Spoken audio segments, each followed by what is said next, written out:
slides would be working actually. Yeah. Now is the second is the second challenge Such an issue. is to present the slides. There's a button for sharing or presenting. Não, ele já botou. Ok. Eu já Oh, botei. okay. Now it's up. You can see it online. Wonderful. Yeah. So do you think that my animation and those sort of things would be working under these conditions? Okay, now we got it. I lost your voice. I'm just double checking. Yeah, now we can see perfectly. Okay, my animations are gone. I mean, they're not showing up, but that's all right. We can start if you guys ready.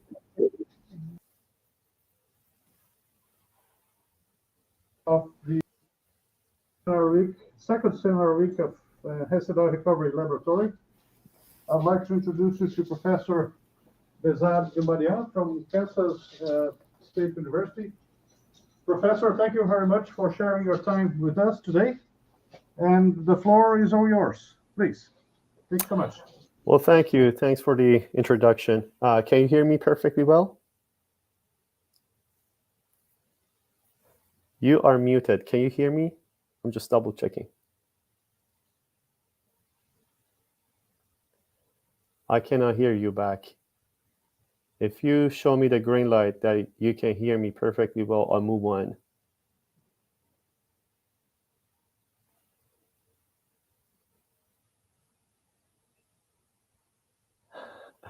I cannot hear anybody.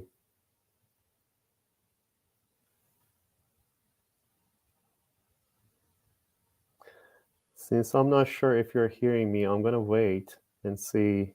Okay, wonderful. All right. Well, good afternoon, everybody. Thank you, folks, for inviting me to give a talk. This is a great opportunity. I really appreciate it.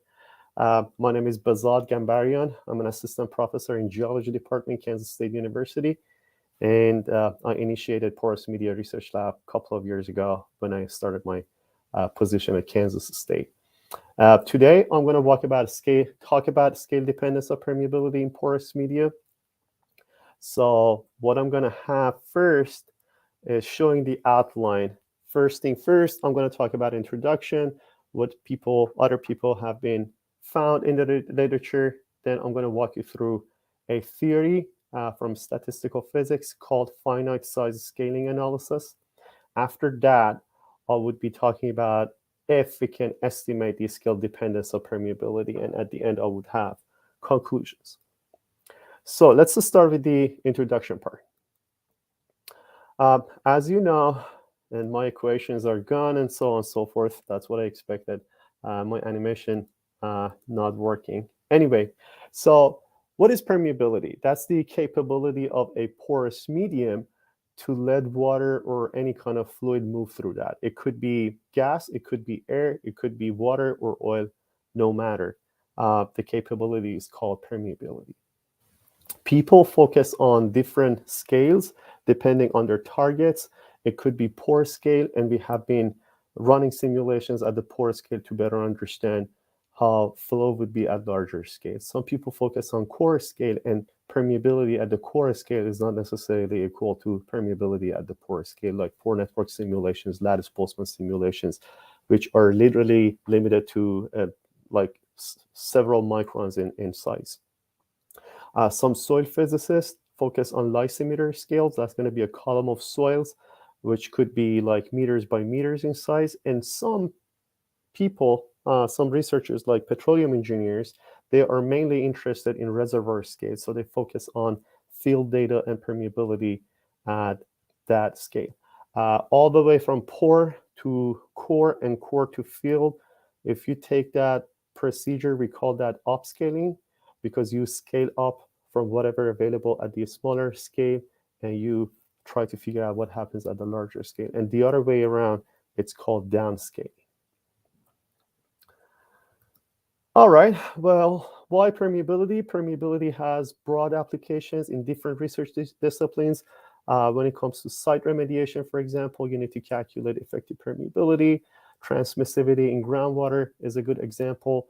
More specifically, when it comes to oil and gas, hydrocarbon production depends on permeability of a reservoir. In addition to that, people working on nuclear power and reactors, they also have to deal with permeability, and permeability is almost everywhere when it comes to porous media. All right, well, the scale dependence of permeability has been known for decades. Probably one of the very pioneers who started working on this topic was Jacob Behr in his book. He mentioned REV, representative elementary volume.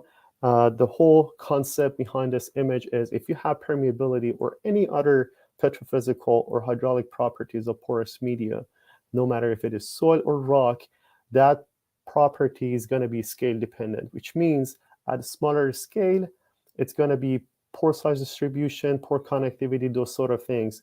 We call them small scale heterogeneity would impact permeability. So permeability would be scale dependent. It goes up and down until you reach the lower boundary for REV. And after you reach that, permeability is going to stay constant. And then this is REV zone. And if you get beyond that scale, like really going to feel the scale and so on and so forth, depending what kind of heterogeneity exists, it may go straight, permeability may increase, or permeability may decrease. And at that level, we're dealing with large scale heterogeneities like faults, fractures, their connectivity, and so on and so forth. If you look at the data presented in the literature, this is a good example. Schulz and his co-workers back in the 90s, they have been investigating mainly from experimental viewpoint how permeability or hydraulic conductivity would change with the volume of a sample. So when I talk about scale, you can talk about meters, or you can switch to volume and say, the volume of a sample would be this or that. So at a smaller scale, smaller volumes, they conducted lab tests to come up with hydraulic conductivity. At larger scales, they had Packer tests, piezometer tests, and also at the very large scales, they had pumping tests. And you can see, based on the data they had, hydraulic conductivity mainly increases with scale or sample volume, and then it's going to reach REV. Data from different aquifers and reservoirs, they had different slopes. I'm going to get back to this in the next slide. So based on their experimental data, they propose a relationship, an empirical power law relationship between saturated hydraulic conductivity or permeability and the volume of a sample. These are constant coefficients C, and also there is an exponent called M. Both of them are empirical. In the literature, different values for M were proposed, like Schulz and his co-workers back in 1999. They found M close to 0.5 in heterogeneous fracture media, and also for double porosity media, they found a range between half and 0.83. Folico et al., they found M close to 0, which means hydraulic conductivity wasn't really scale dependent. It was weakly scale dependent.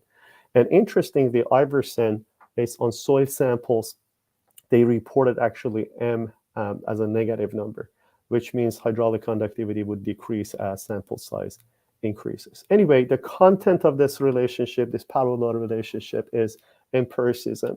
That means both C, constant C, and exponent M are empirical. Accordingly, their interpretation and variation from one soil sample or one rock sample to another would be very difficult.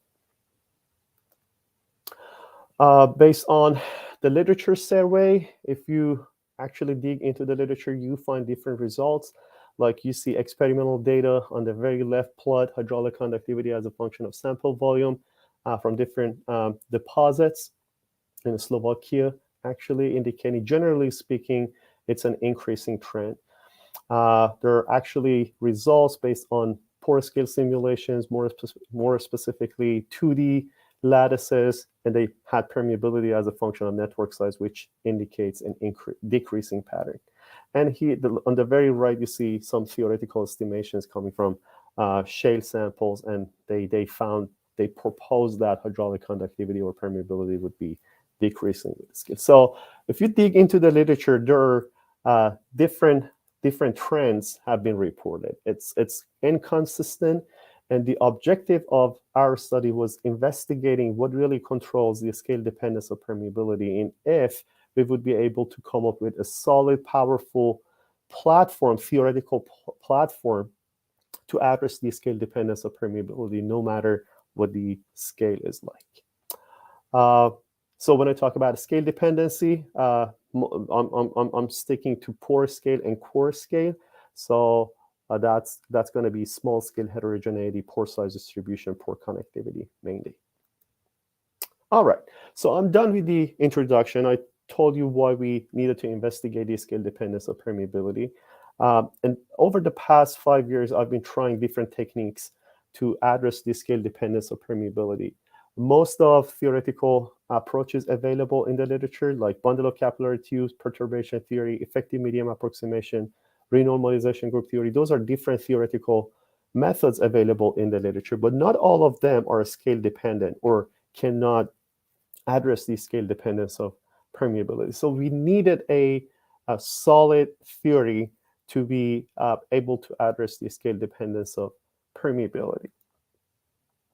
And that's finite size scaling analysis from statistical physics. Before I get to explain finite size scaling analysis, I need to take one step back because it's concepts coming from percolation theory. So I'm going to tell you what percolation theory is at the first place. If you imagine a network of pores, and let's stick to a 2D case, two-dimensional pore network for the sake of simplicity.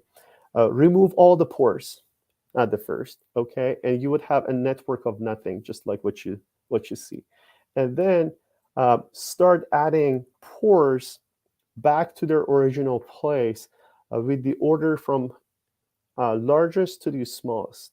If you add probably the first two largest pore sizes into the network, you see clusters not connected to each other. There is no percolation. There is no way that water or air can get from left to right or from bottom to top or vice versa.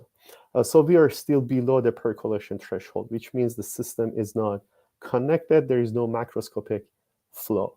If you add more pores, largest pores to the system, at some point you see a percolating cluster.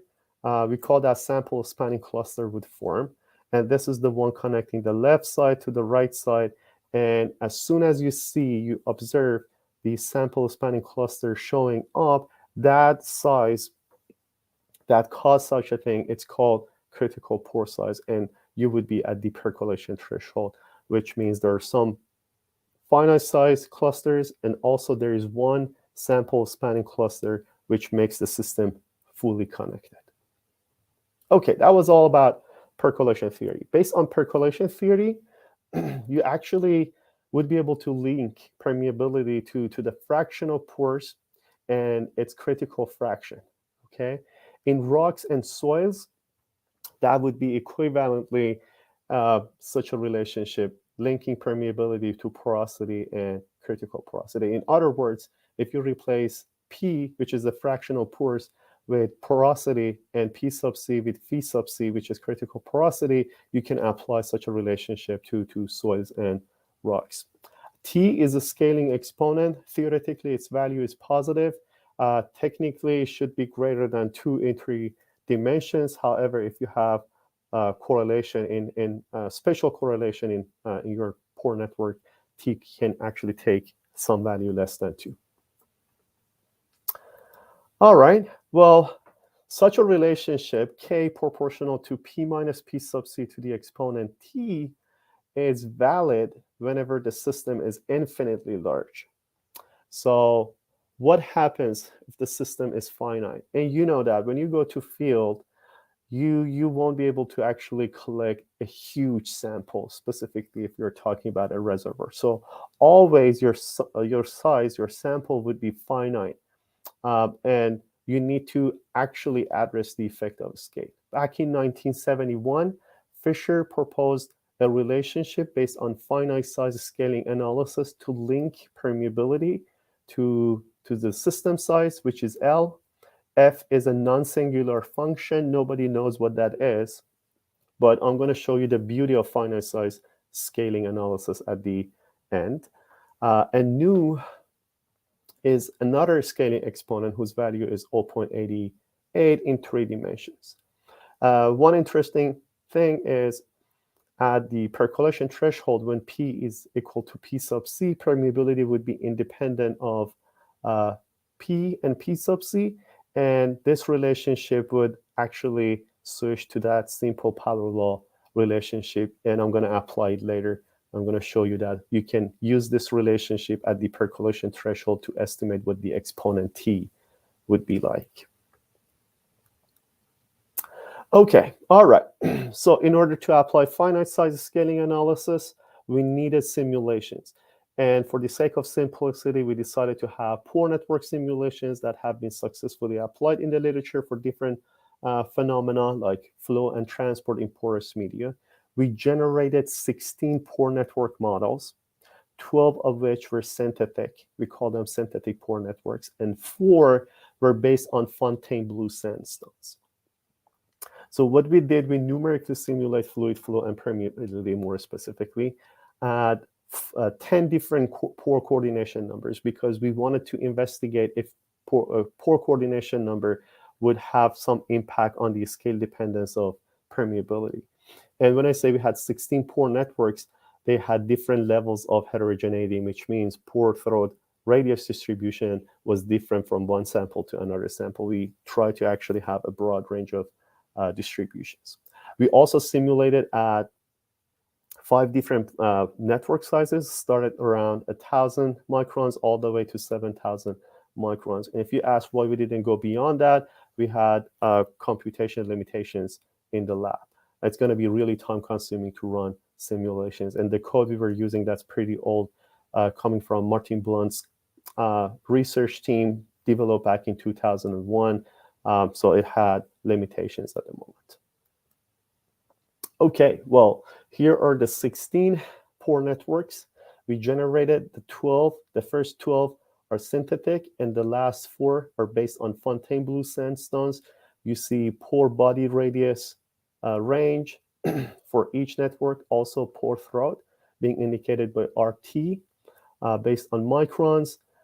Gamma and delta are the 2 shape parameters used to generate pore throat radius distributions using Weibull distribution more specifically, or Weibull probability density function. In the first 12 synthetic networks, we use the same pore throat length equal to 100 microns, but in the last 4 Fontainebleau-based networks, we had a range, as you can see. Porosity definitely is going to change because we had 10 different coordination numbers.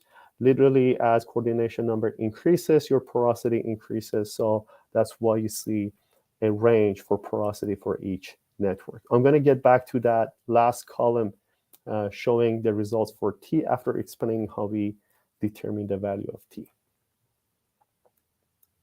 Okay, before I get into more details, I'm going to show you the broadness of pore throat size distribution from network 1 to network 16. As you can see, from left to right, the broadness of pore throat radius distribution decreases, which means here is a very narrow case, very homogeneous pore network.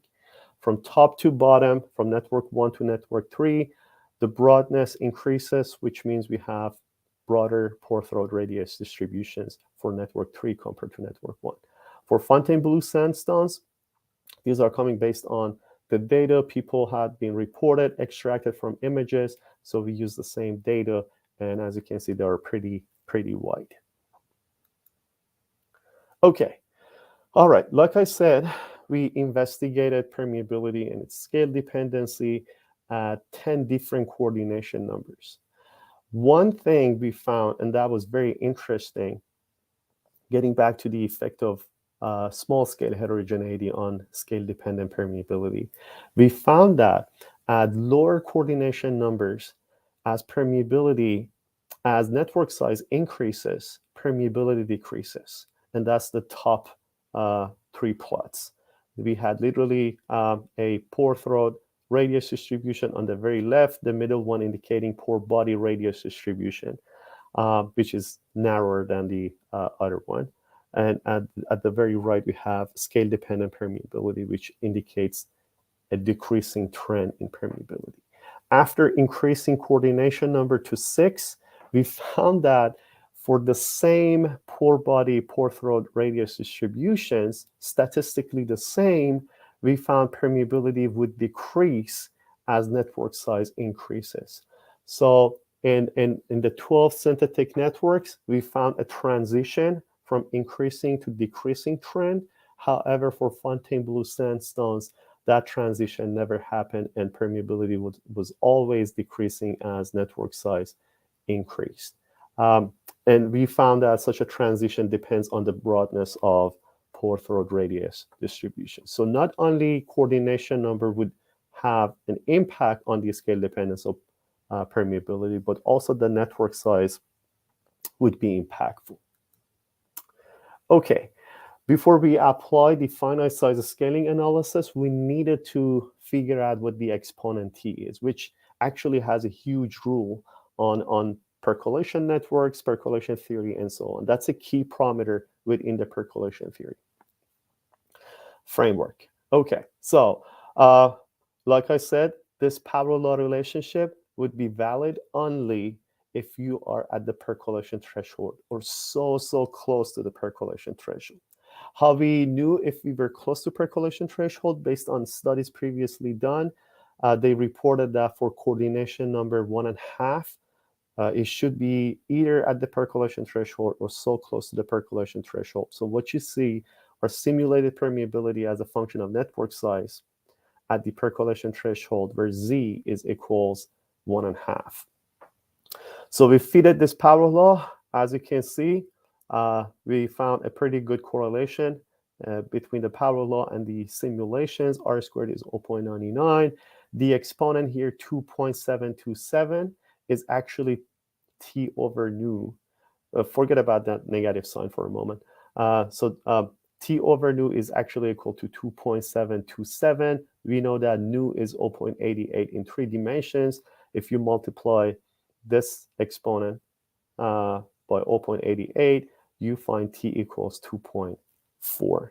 And we did the same process for all the networks, and these are T values we found, starting from 1.46 all the way to 2.74. Interestingly, almost the general trend is increasing, which means from top to bottom, the network got more heterogeneous, and that's consistent also with the broadness of pore throat radius distribution.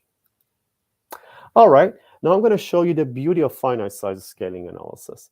These are 2 different networks, network 1.1, 1.2. What you see is permeability on the vertical axis, network size on the horizontal axis. We have a lot of data, 10 different, in this case, that would be 9 different coordination numbers. Z equals 1.5 was excluded because we used that to determine the exponent T. So you see 9 data sets on each plot. You probably don't see permeability increasing with scale or network size for Z equals 6, but that's the case. And this is a very obvious decreasing trend for a smaller Z value like 1.65. So this is close to percolation threshold. We had another data set, Z equals 1.5, that was at the percolation threshold. And we used to figure out what T or the exponent T is like. Okay, so what you see is like scattered data on the left, permeability as a function of L. If you apply finite size scaling analysis, it's gonna, oh shoot.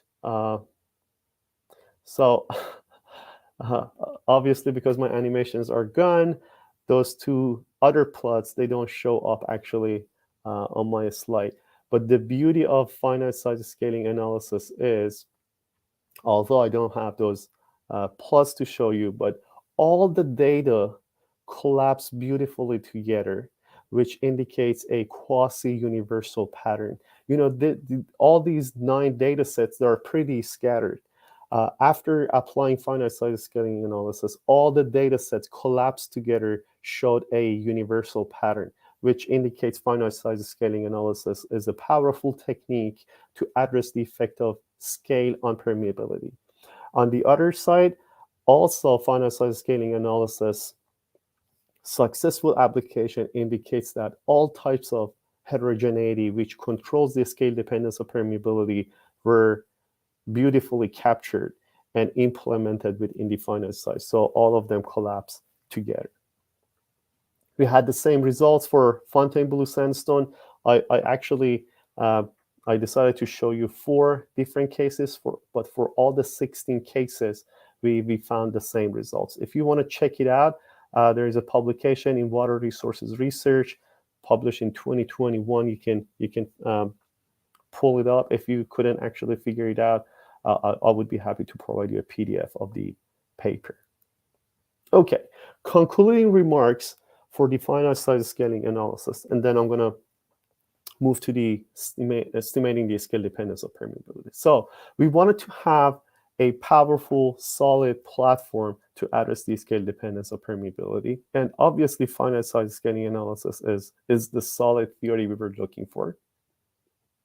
In addition to that, we found that pore throat radius distribution would have a huge impact on the scale dependence of permeability and its trend. And in addition to pore throat radius distribution, coordination number or pore coordination number is the other factor at play, which controls the decreasing or increasing pattern in the data. Okay, now let's switch to the second half of the talk, which is going to be centered around estimating the scale dependence of permeability. Using finite size scaling analysis, you can collapse data beautifully together. However, estimating the scale dependence of permeability is another story. You need another technique, another solid theory to be able to tell what permeability would be if your scale changes and so on and so forth. So let's start with that relationship, Power law relationship, coming from percolation theory. K is proportional to phi minus phi c to some exponent t. Again, my animation is gone, so you see everything like a mess on the same slide. So we modified the top equation, and we added a term called finite size term. That's c over L to the exponent 1 over nu, and this is the term added to the top equation. And we have justification for doing that. If you set phi equals to phi c in this equation, in the second equation, that relationship is going to reduce to the theoretical relationship we had from finite size scaling, which means permeability would be only a function of length and also the exponent t over nu.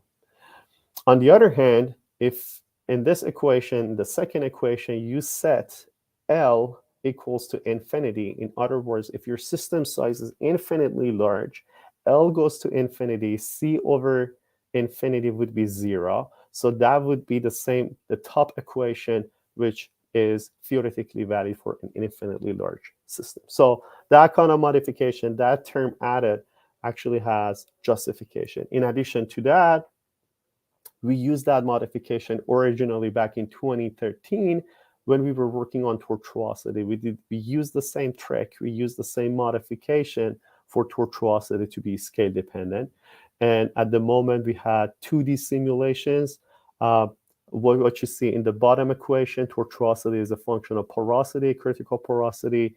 C is a constant coefficient that based on Monte Carlo simulations is supposed to be equal to 0.85. At the end of my talk, I'll get back to that coefficient and we discuss it in more details. But anyway, in the bottom equation, you also see d opt, which is the fractal dimensionality of the optimal path, whose value is 1.21 in 2 dimensions. We talked about the scaling exponent nu. I mentioned that in 3D, its value is 0.88. In 2D, its value is 4/3. On the very right, you see the plot we had back in 2013. We showed that kind of modification that can actually address the scale dependence of tortuosity pretty well. So here is a backup saying why we are actually using this kind of modification for permeability. Okay, so starting from the very top, the top equation comes from percolation theory. The second equation is the modification that we did in 2012. And if you normalize, there is a proportional sign actually in the second equation, right? But you can actually change that proportional sign, make it to equal sign if you normalize the second equation. And the result is the bottom equation. I know this is probably sound complicated in the beginning, but this is nothing except the normalized second equation. So in the bottom equation, we try to explain everything to be scale dependent. Permeability as a function of length. Normalized would be equal to porosity as a function of length. Critical porosity as a function of length. C and L, and also the exponents nu and T. We're going to focus on this equation for the rest of the lecture. And I'm going to show you that, first thing first, I'm going to show you that what kind of behavior you should expect out of this equation, because it has parameters, it has porosity, critical porosity. Nu is universal, it's not going to change from one sample to another sample. The C, the constant C, you can consider it as a constant, or you can consider that it would be changing with the scale. We're going to discuss it in the upcoming slides. And keep in mind, T has to be constant, which means from one scale to another scale, T cannot change. And that's because the concept of normalizing depends very much on the value of T. If T changes, you cannot normalize the second equation as the bottom equation. Okay, so nu is 0.88 in 3 dimensions. Just wanted to show you what kind of pattern you should expect out of this normalized equation. I set T equals to 2, which is the universal value we expect in homogeneous systems. So what I did, I fixed critical porosity to be 0.03. This is phi C that you don't probably see, but its value was set constant, and it's 0.03. C was set equal to 0.85 from Monte Carlo simulations. I didn't change it for now. What I did was changing porosity from 0.15 at the smallest scale to 0.55 at the larger scales, and those scales are given, minimum and maximum L. That's first scenario shown by the blue curve, as you can see on this plot. In the second scenario, not only phi C and C were constant, but also I set porosity to be constant, equal to 0.15. And as you can see, that's the second scenario shown by black, which means if nothing changes, if C, phi C, and phi are constant, you're going to reach REV after some system length or L value. The third scenario is shown by red color actually, and that's where porosity decreased from 0.15 to 0.07 by a factor of 2. And as you can see, the red line goes all the way. It has a decreasing pattern because porosity decreases. All right, on the next slide, I decided to put my focus on critical porosity. As you can see, if porosity and C are constant, but changing critical porosity, we actually expect different behavior, but it's not as impactful as what I showed you on the previous slide. Anyway, if critical porosity increases, your permeability trend with network size would be decreasing. It keeps going down. If you have a constant critical porosity, that's the second scenario shown by black, which is consistent to the second scenario on the previous slide. It's not going to change, you reach equilibrium. But if you have a decreasing pattern in critical porosity, it's going to go slightly up, which is not significant. So phi C doesn't have a huge impact on the scale dependence of permeability, not as much as porosity, unless your porosity is so close to your critical porosity. And here's the last image. showing the impact of constant C. Constant C would have a huge impact at the smaller scales. And that's because of the fact when L goes to infinity, or L becomes pretty large, C over L is going to be really tiny, small number compared to porosity, and critical porosity doesn't have anything to tell. It doesn't have any impact. So you see that C would have a huge impact at the smaller scale. Porosity would have a huge impact at larger scales. And here is the combination of different things. The beauty of this plot is on the blue one, you see permeability increases, then decreases, and then go back increases.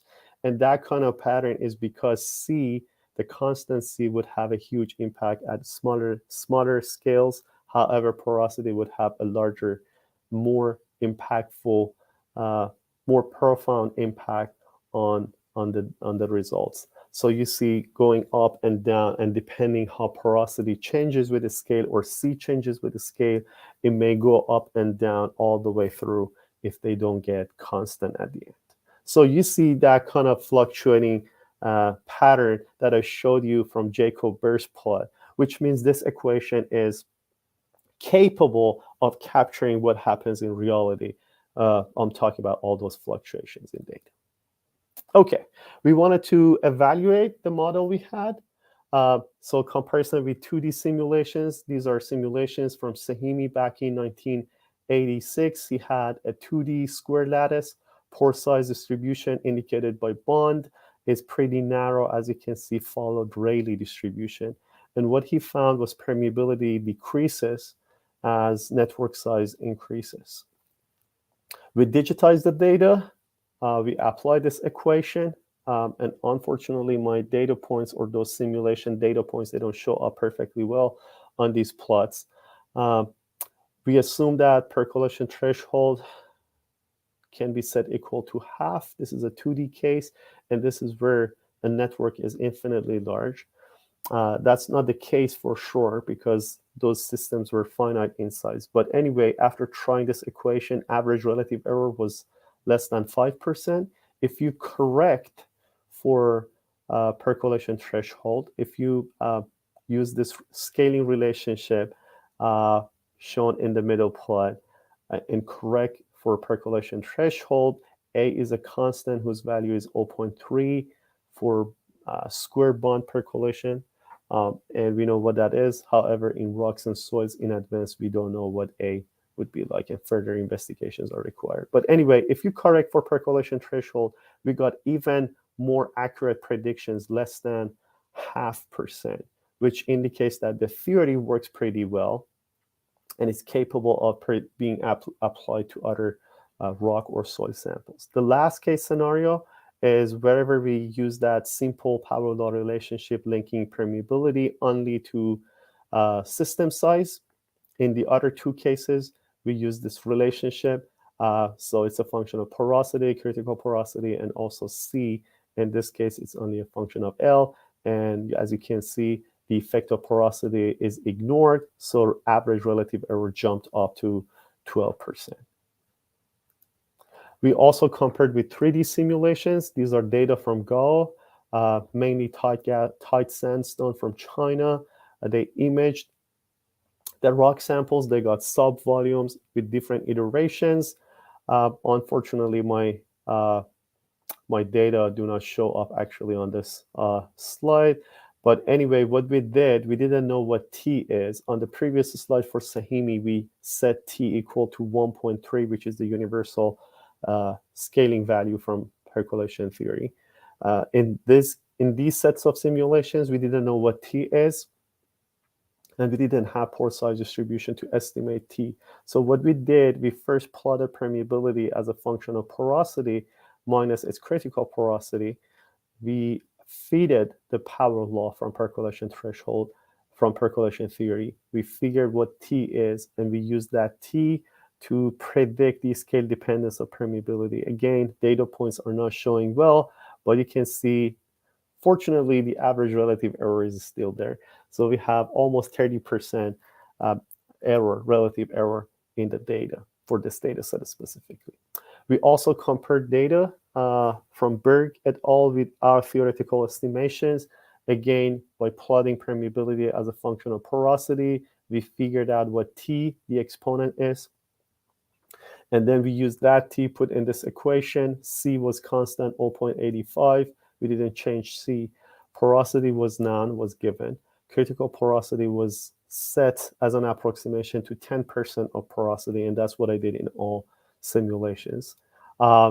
Again, what we are using is permeability at the smallest scale is used with this equation to predict the rest of the permeabilities. Anyway, in this case, we found average relative error less than 8%, which is significant. We also had data from Girk and Carsonina from 2020. These are soil samples. Again, image data simulations based on Stokes equation, so they simulated permeability numerically. Again, what we did first, figuring out what the exponent T is like. We had permeability as a function of porosity minus critical porosity. We feed a power law relationship. We figured what the exponent T was like, and then we used that equation we developed to estimate the scale dependence of permeability. And as you can see, average relative error is pretty small, less than 12% on these cases. Discussion. Okay, so we found pretty good results actually, based on estimating the scale dependence of permeability. What is questionable in our study is we set C equal to 0.85 based on Monte Carlo simulations. Honestly, we don't know what C is for different rock types or soil types. We need to focus on that and investigate that constant C. We believe that C should be related to pore throat length distribution, but further investigations require to impact if C is changing with the scale. That's what we didn't do that. We set C constant. It didn't change with the scale. This equation definitely has limitations. One of them is T was determined from permeability porosity data. If you don't have it, if you don't have permeability porosity data, you need to estimate T at least from pore throat size distribution. So again, you need some sort of pore scale information available to be able to do a pretty good job. The other thing is wherever porosity doesn't change, but permeability hugely increases with scale, deriving T from the porosity permeability data would be problematic. And that's because T would be unrealistically large, which doesn't make sense. The other case would be like where porosity doesn't change, but permeability decreases.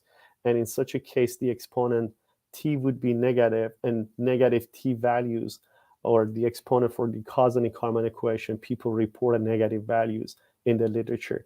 But theoretically, it's not consistent with percolation threshold, percolation theory.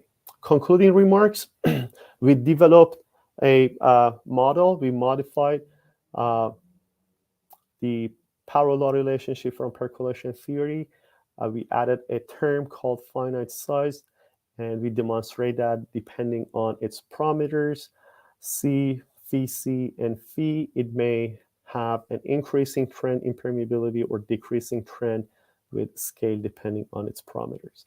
We also showed that we can estimate or predict the scale dependence of permeability. We found average relative error range between almost minus 30% to 10% based on simulations. Concluding remarks, that's my last slide, so bear with me for one more minute. We found finite size scaling analysis is a powerful technique to address the scale dependence of permeability. Depending on the level of heterogeneity, if we capture heterogeneities at these small scales, like pore size distribution is known, pore connectivity is known, pore throat length is captured, we can, with high accuracy, we can estimate how permeability should change with scale. And unfortunately, my slides didn't show up perfectly well, but based on comparison with data, we found that as simulations with scale goes up or down, that kind of fluctuation was perfectly captured with the equation we proposed. At the end, I would like to thank you again for the invitation, and those audience who have been listening to me. If you have any questions, I would be happy to answer. Thanks, everyone.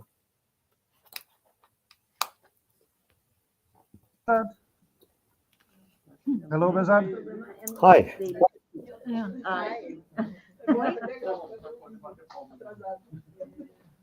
So, Thank you. thank you, Behzad. Thank you very much.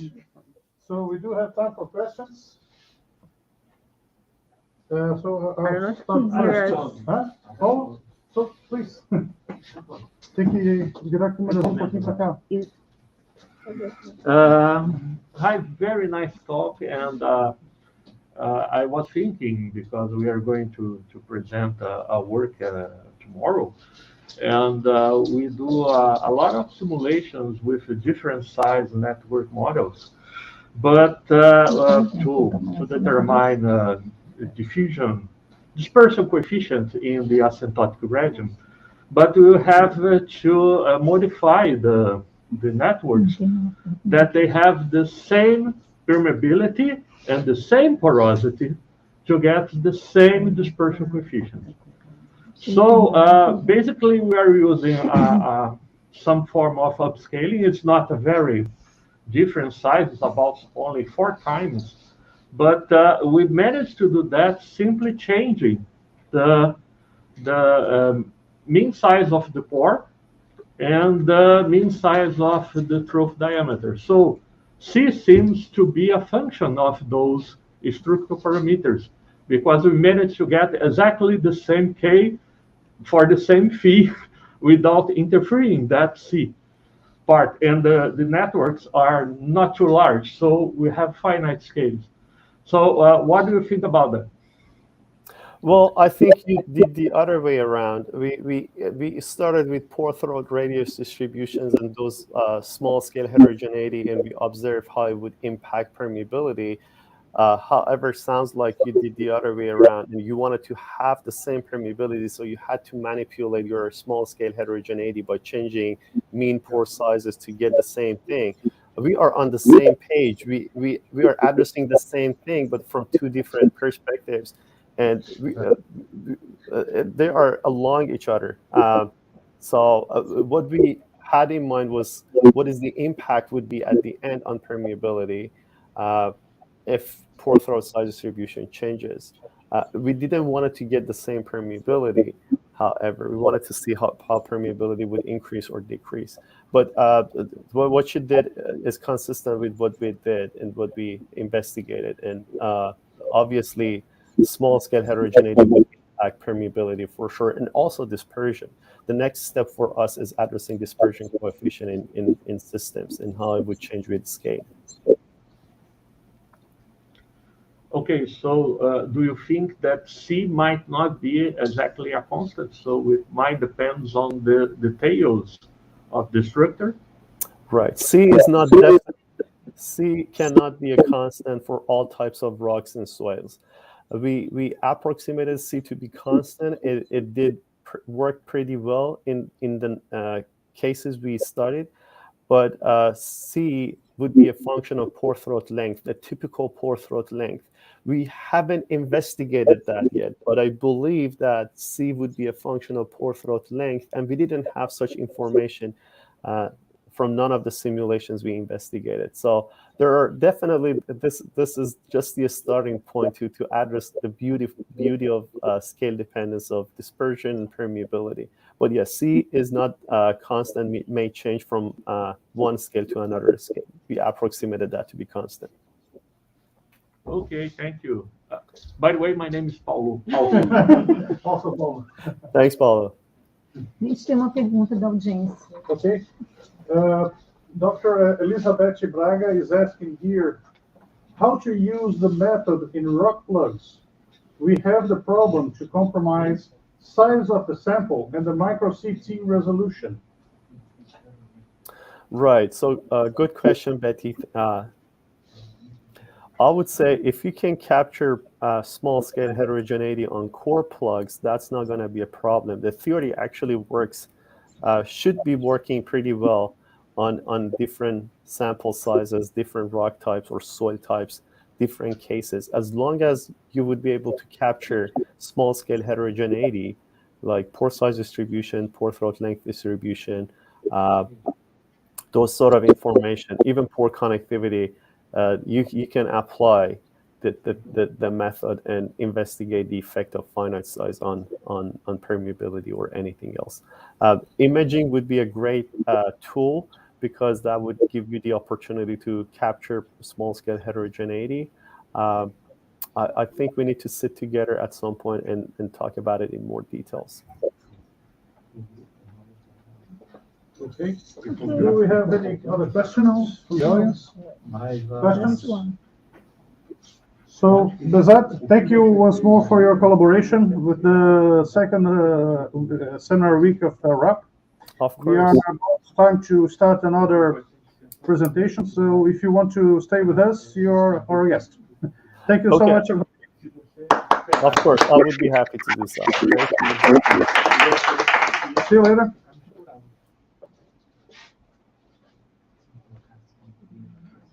Não,